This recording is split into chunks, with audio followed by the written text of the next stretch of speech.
नीमका थाना में यातायात नियमों की उड़ाई जा रही है धज्जियां। आपको बता दें कि ओवरलोड होकर वाहन सड़कों पर दौड़ते हुए आ रहे नजर। प्रशासन व उच्च अधिकारी नहीं दे रहे इस ओर ध्यान, जिसको लेकर ग्रामीणों में दुर्घटना की आशंका रहती है। पाटन के नजदीक ग्राम डाबला झालरा में ओवरलोड वाहनों का आया मामला सामने। नियमों के मुताबिक ओवरलोड वाहन चलाना ही गैर कानूनी है। बावजूद प्रशासन और पुलिस की ओर से सवेरे और रात को पाटन डाबला में नीमका थाना से गुजरने वाले डंपरों का ना तो चालान किया जा रहा है और ना ही इन डंपरों को पाबंद किया जा रहा है। क्षेत्र में जिस इलाके में नई सड़क बनती है उसे ही ओवरलोड डंपर अपना निशाना बना लेते हैं। इससे कुछ ही दिनों के बाद सड़क की सूरत बिगड़ जाती है। ओवरलोड वाहनों के कारण नीमका थाना पाटन डाबला तक सड़क की हालत खस्ता हो रही है। मैं आवाज़ न्यूज़ 24x7 से टीवी रिपोर्टर सुनील कुमार शर्मा। आज मैं निकटवर्ती ग्राम दयाल का नांगल पंचायत में झालरा है, यहाँ पे आया हूँ। यहाँ पे भारी संख्या में ग्रामीण एकत्रित हो रखे हैं। इन लोगों की समस्या ये है कि यहाँ से खनन माफिया भारी संख्या में ओवरलोड ट्रक लेके जाते हैं, जिससे गांव के लोगों में भारी दहशत है, क्योंकि यहाँ जान माल का भारी नुकसान हो सकता है। काफ़ी बार इन लोगों ने एसडीओ कार्यालय, तहसीलदार को इस बारे में शिकायत करी, लेकिन किसी प्रकार का कोई भी एक्शन नहीं हुआ। बल्कि 27 तारीख को तो इन लोगों के खिलाफ झूठे मुकदमे कर दिए गए। अभी गांव में ये ग्रामीण बड़ी दहशत में हैं, क्योंकि पुलिस इनको बहुत परेशान कर रही है। ये खनन माफियाओं का इतना बड़ा आतंक इस क्षेत्र में फैला हुआ है, इसकी कोई कल्पना नहीं कर सकता। अभी मैं आपसे मिलवाता हूं ग्राम पंचायत के सरपंच श्री मालीराम जी से, जो जानना चाहूँगा कि अभी जो ग्रामीण हैं ये किस हालात में हैं यहाँ पे। मालीराम जी, क्या लगता है आपको कि जो ओवरलोड ट्रक यहाँ से जा रहे हैं उससे गांव में कितना नुकसान हो सकता है? इन ओवरलोड ट्रकों के कारण से गांव के प्रत्येक नागरिक भयभीत है। रोड पे जब स्कूल में बच्चे जाते हैं तो एक बच्चे को भी गाड़ने के लिए उनके गार्जियनों को जाना पड़ता है। जब भी हमने पहले भी एसडीएम साहब, एडीएम साहब, तहसीलदार साहब और पाटन थानेदार साहब को भी हमने ज्ञापन दिया था कि ये ओवरलोड वाहन चलते हैं, इनसे रास्ते में जगह जगह रोड़ी पड़ते हैं। यहाँ मोटरसाइकिल से फिसल के बहुत कोने पहले भी हादसे हो गए हैं। और ये 50 साल से प्रधानमंत्री ग्रामीण सड़क योजना के तहत ये पहली बार ग्रामीणों ने 50 साल में ये सड़क का देखी थी। और इसके लिए हमने क्रेशर मालिकों से भी निवेदन किया था कि आप अंडरलोड इसको चला लो, लेकिन वो मानते नहीं हैं। वो अपने प्रशासनिक पुलिस अधिकारी के ऊपरी पहुंच के कारण से ये अपने आप दबाव से चलाते हैं। जब भी गांव वाला कोई किसी के लिए जहां ज्ञापन देने के लिए गए उस टाइम में भी, और अब जो ये ताज़ा घटना हुई है इसमें भी क्रेशर वालों ने रात ने एक डाणी के ऊपर हमला किया। वो तो डाणी में जाग हो गई, इस कारण से वो भाग गए। उसके बाद के अंदर जब क्रेशर मालिक आए, उनका मैनेजर आया, तो पुलिस के सामने 9 बजे से 3 बजे तक पुलिस भी वहीं थी। पुलिस के सामने हमने रिक्वेस्ट की ये की थी कि आप यहाँ अंडरलोड चलाएं, या फिर आपसे रिक्वेस्ट है हाथ जोड़ के सभी गांव वालों ने एक ही निवेदन किया था कि आप नदी होके चला सकते हो। उस टाइम में वहाँ कोई जिक्र नहीं हुआ। गांव के युवाओं के ऊपर वहाँ पुलिस में केस दर्ज होता है नाजायज। मालीराम जी, कितने लोगों के खिलाफ मुकदमा दर्ज किया है पुलिस ने? पुलिस ने 8 लोगों के नाम आज अखबार में आया, हमें अखबार के द्वारा ही मालूम पड़ा है। फिर से 4 पुलिस आई थी, तब 4 लोगों का नाम बता रही थी कि आपने मारपीट की, और पुलिस के द्वारा ही यहाँ तफ्तीश के लिए आए। तो पुलिस को हमने यह बताया कि 27 तारीख को तो यह घटना हुई है। पुलिस हमारे साथ थी 3 बजे तक। जो भी वातावरण हुआ पुलिस के सामने हुआ था, उस टाइम में कोई वह नहीं हुआ था। लेकिन ये झूठे प्रशासनिक दबाव के द्वारा, केस के द्वारा ग्रामीण जनता को भयभीत करके अपने दादागिरी से चलाने चाहते हैं। ये हालात है एक ग्राम पंचायत के सरपंच का, तो सोच सकते हैं हम कि आम पब्लिक का क्या हाल हो सकता है। अभी मैं 1-2 और ग्रामीणों से बात करवाता हूं। ये भाई राजपाल सिंह जी हैं, जो बताएंगे कि अभी आप कैसा महसूस कर रहे हैं कि यदि ये ट्रक बंद नहीं किए गए तो आप लोग आगे की कार्रवाई क्या करेंगे? ये माहौल बहुत ही भयंकर है हमारे गांव में।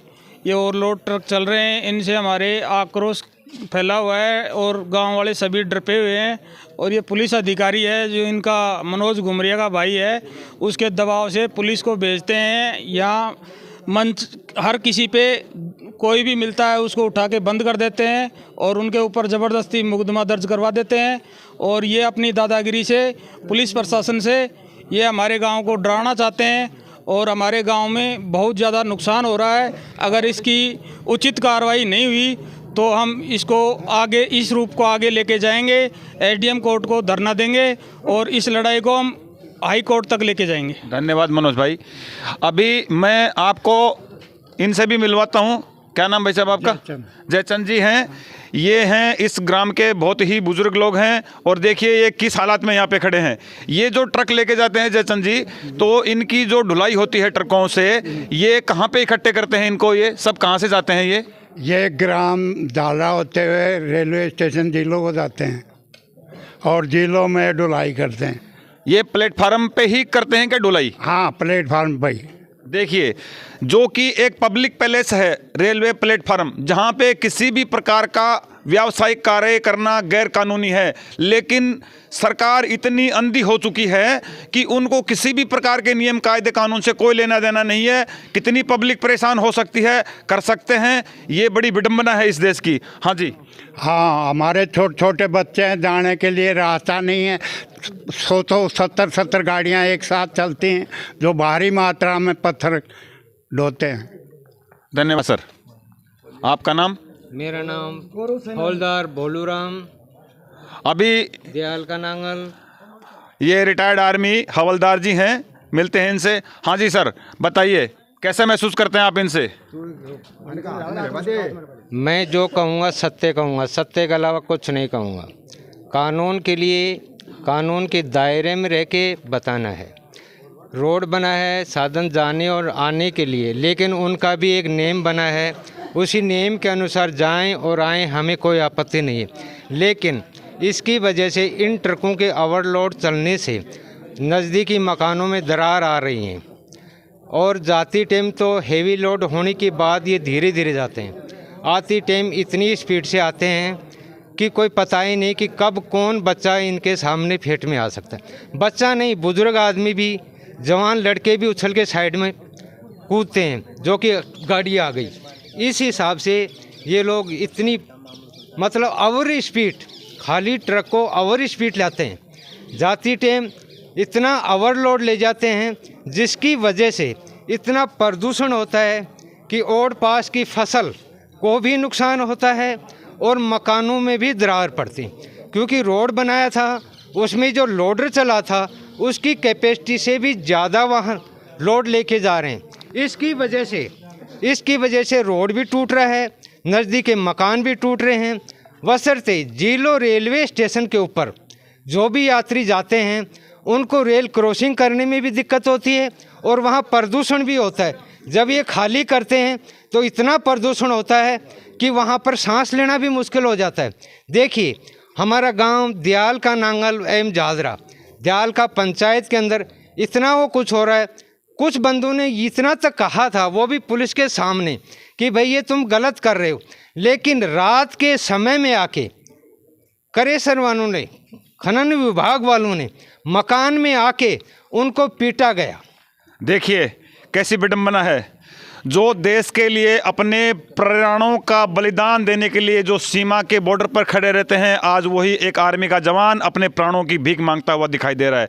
ये सरकार, मेरा निवेदन है इस सरकार से कि कान खोल के सुन ले। यदि आप समय पे रहते हुए नहीं सुन, ये काफ़ी बुजुर्ग बाबा जी हैं जो देखिए इस हालात में भी यहाँ डटे हुए हैं और इनका भी मानना है कि जो ओवरलोड ट्रक इस गांव के बीच से होकर निकलते हैं निश्चित तौर पे बंद होने चाहिए। क्या मानते हो बाबा जी आप? यही मानते हैं इसके भाई, ये जो ट्रक ओवरलोड आती है या वैसे भी आती है तो भाग कर आती है। कहाँ तक लड़ाई लड़ने के मूड में हैं अभी आप? हमारी लड़ाई तो हम ठेठ तक, हाई कोर्ट तक लड़ेंगे। एसडीओ साहब को आपने ज्ञापन दिया या नहीं? या एसडीएम को, तहसीलदार जी को हमने ज्ञापन दे चुके हैं। कार्रवाई के लिए कुछ बोला गया? कार्रवाई के लिए उनको कहा कि भाई ये नहीं आना चाहिए। धन्यवाद बाबा जी। ये एक सामाजिक कार्यकर्ता है संतोष जी। मैं इनसे पूछूंगा। संतोष जी, क्या हुआ कि आपके घर पे आपको मारने के लिए कुछ लोग बताया कि आ गए थे? ये जो आवासें घूम रही है कि जो काम करते कार्यकर्ता 2-3 तो, और जितने भी वो के ना जो कोई गांव वाली का एक उनका साड़ा का लड़का है, वो सारा रात को 11 बजे हमारे घर में घुसे। जो मेरे भाइयों ने तीनों ने ठार बाहर ने लिया है रोड पर, वो चिल्लाए ना जना गांव वाला ने डाणी वाला ने छोटा मोटा भाग भाग के उसको छुटवाया। कितने लोग थे? 15-20 थे और 4 गाड़ी थी। उसके बाद में फिर भगे या फिर क्या हुआ? फिर वो भागे और के नाम जो वो कोने दूसरे दिन वो तो पुलिस रात को जो 12 बजे वो जो आए, वो तो के नाम से यहाँ रोड पर ही डोलते। देखिए किस हालात में यहाँ की महिलाएं भी हैं, जो कितनी खौफ में हैं। उनका दुस्साहस देखिए खनन माफिया का, कि जो रात में भी घर पे धावा बोल रहे हैं। बड़ी विडंबना है इस देश की। के नाम से ज्ञापन दे दिया था के नाम से एसडीएम साहब ने, एडीएम साहब ने, तहसीलदार जी ने, इसलिए हमारे के नाम घर पर वो के नाम से अतिक्रमण कर रहे हैं भाई, इनको के नाम से परेशान करेंगे। सर रोड ही क्रॉस नहीं कर सकते। अब 3-4 महीने पहले के नाम से मैं कोई भैंस ले जा रहा था पार्टी के नाम से क्रॉस करने के, फिर क्या एक डंपर आया, एक डंपर आने से क्या नाम से मतलब भैंस पार्टी भाग पड़ी, भागने से मेरी यहाँ राड गल गई। उस डंपर से लगी आपको? डंपर से नहीं लगी, पार्टी भाग गई तो मैं आगे पड़ गया। डंपर की वजह से? हाँ, डंपर की वजह से। वो हमारे मकान के यहाँ सतबीर के मकान के वहाँ के पास वो डंपर ठीक है सर, धन्यवाद। 500 डंपर दिन के निकलते हैं, हम क्रॉस कर नहीं सकते, कुछ भी नहीं कर सकते हैं। अभी कितने दिन से बंद हैं? अब तो 3 दिन से बंद हैं।